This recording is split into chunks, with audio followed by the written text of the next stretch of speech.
আজকে মাংসটা অন্যভাবে করব, মাংসটা ভেজে নেব।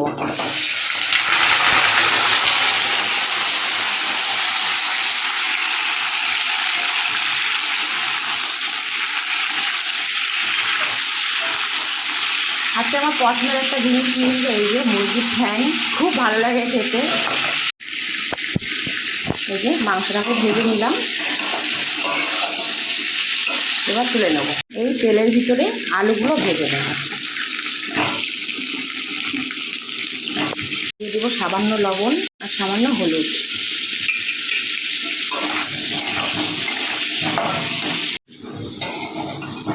মাংসের আলুটাও ভাজা হয়ে গেছে, তুলে নেব। গোটা জিরে ফোড়ন দিয়ে দেবো, তেজপাতা দিয়ে দিলাম, পেঁয়াজ কুচি, রসুন বাটা, আদা বাটা,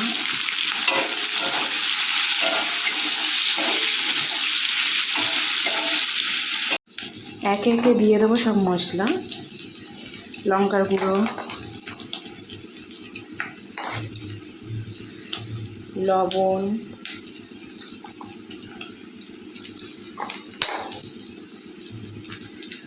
হলুদ গুঁড়ো দিয়ে একটু ভালো করে কষিয়ে নেব।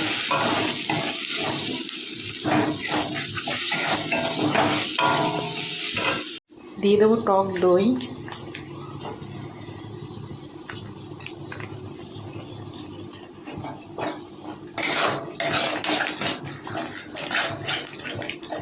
দিয়ে মশলাটাকে ভালো করে কষিয়ে নেব। মশলা তেল ছেড়ে দিয়েছে, এবারে দিয়ে দেবো আমি আলু ভাজা, মাংস ভাজাটা দিয়ে একসাথে কষিয়ে নেব।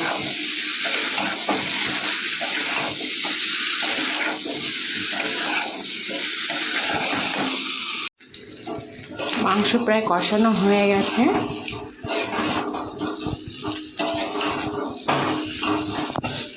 মাংসটা কষানো হয়ে গেছে।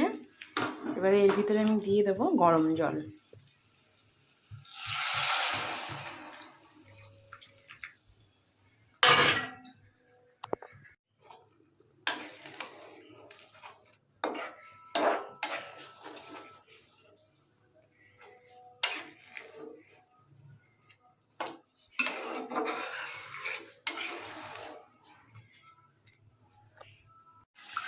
এখন দিয়ে দেবো চিকেন মশলা।